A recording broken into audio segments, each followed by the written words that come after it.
आज बऱ्याच दिवसातून मी सांगलीला आलो आहे. एक काळ असा होता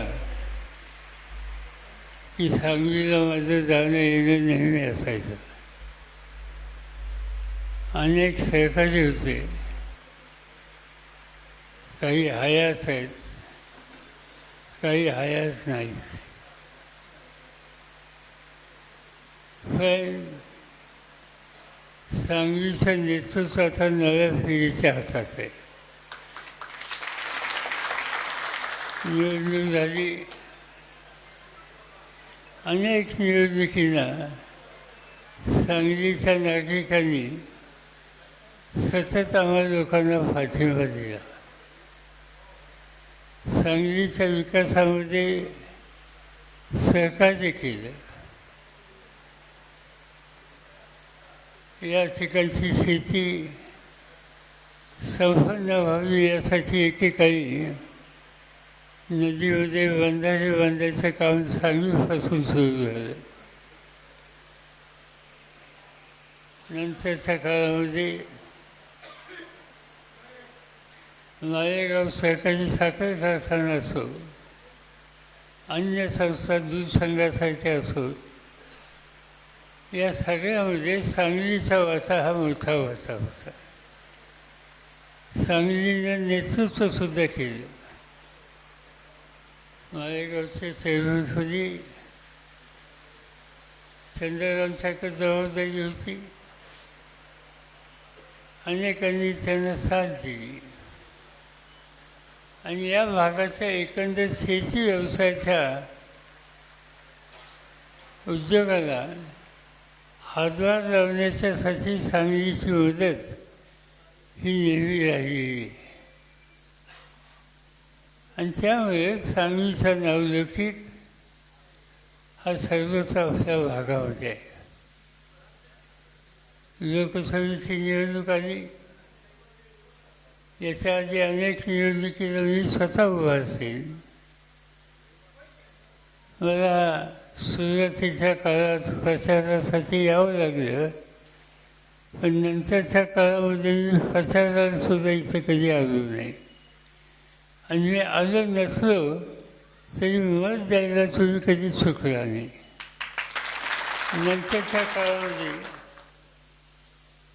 गेल्या 4 निवडणुका देशाच्या लोकसभेमध्ये तुम्ही सुप्रियाला निवडून दिलं, 3 निवडणुका, आणि यंदाच्या 4थ्या निवडणुकीतसुद्धा तुम्ही लोकांनी त्यांना विजयी केलं.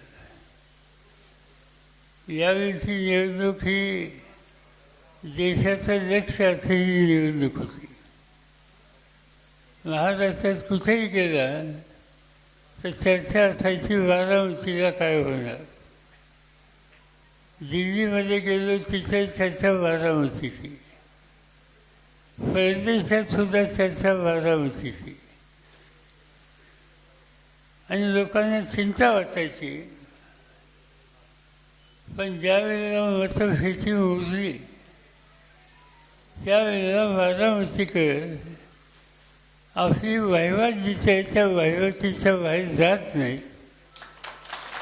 यायचा तो निकाल घेतात आणि मोठ्या मताने जवळपास 40-45 हजाराच्या फरकाने सुप्रियाला तुम्ही लोकांनी विजयी केला. मी तुम्हाला एवढीच खात्री देतो की देशाच्या लोकसभेमध्ये तुम्हा लोकांच्या मतदारसंघाचं नाव, तुमचे नवे खासदार, तुमचे खासदार हे त्या ठिकाणी गाजवल्याशिवाय राहणार नाही आणि तुम्हाला त्याचं समाधान मिळेल. आत्ता बोलताना काही अडचणी या ठिकाणी सांगितल्या. रयत शिक्षण संस्थेच्या शाळेची काही अडचण आहे. संस्थेचा अध्यक्ष मीच आहे, त्यामुळे मला चौकशी करून त्यातून मार्ग काढावा लागेल, तो आम्ही काढू. पाण्याचा प्रश्न नदीचा, बंधारे आपण बांधले, पाणी साठवलं, पण पाण्यामध्ये प्रदूषणाचा त्रास व्हायला लागला. चांगली असेल तर खाली निरा वागत होईल, पाणी स्वच्छ राहिले नाही. आणि त्यामुळे साहजिकच तुम्ही सगळे अस्वस्थ आहात. पर्यावरण खात्याची जबाबदारी ज्यांच्याकडे त्यांच्याशी मी बोलेन. शक्य झालं तर त्याच्या तज्ज्ञांना या ठिकाणी पाठवून कायमचा मार्ग कसा काढता येईल याचा विचार त्यात आपण करू आणि तुम्हा लोकांची सुटका त्यामधनं करून एवढंच मी या ठिकाणी सांगू इच्छितो. साखर कारखानदारी आपण सगळ्यांनी वाढवली. साखर आपण करत होतो, नंतर वीज करायला लागलो, नंतर इथेनॉल करायला लागलो. या सगळ्याची किंमत तुम्हाला लोकांना ऊसाच्या किमतीत अधिक मिळावी याची काळजी आपण या ठिकाणी घेतली. लहान वर्ग हा गावामध्ये मोठा आहे, त्याचं ऊसाचं क्षेत्र कदाचित नसेल. या लोकांच्यासाठी आपण दुधाचा धंदा वाढवला. त्यासाठी दुधाच्या सोसायट्या केल्या, त्यासाठी दुधाचा तालुका संघ केला आणि दुधाची विल्हेवाट एकेकाळी आपण पुण्याला जे करत होतो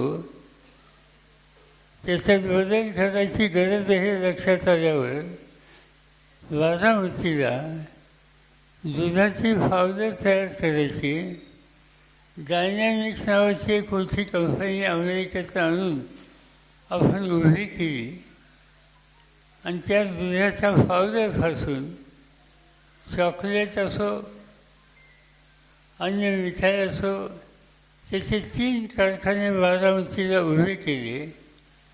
आणि त्यामुळं दुधाची विल्हेवाट कशी लावायची ही आता अडचण राहिली नाही. आणि त्या कारखान्यात सुद्धा काही हजार लोकांना आज काम मिळायला लागलं आणि विकासाच्या दृष्टीनं त्याची मदत झाली. त्यामुळे ऊसाची साखर, साखरेपासून इथेनॉल, वगैरेपासून वीज या गोष्टी, तसं दूध, दुधापासून पावडर, पावडरपासून चॉकलेट अशा प्रकारची कारखानदारी आपण आपल्या भागात होईल केली आणि शेतीला मदत होईल अशा प्रकारची व्यवस्था या कारखानदारीतून आपण आपल्या भागात केली. त्याचा फायदा हा काही ना काही प्रमाणात लोकात होतो आहे. पण त्याची आणखीन काम करावं लागेल. शिक्षणाचा दर्जा सुधारावा लागेल आणि आपली नवी पिढी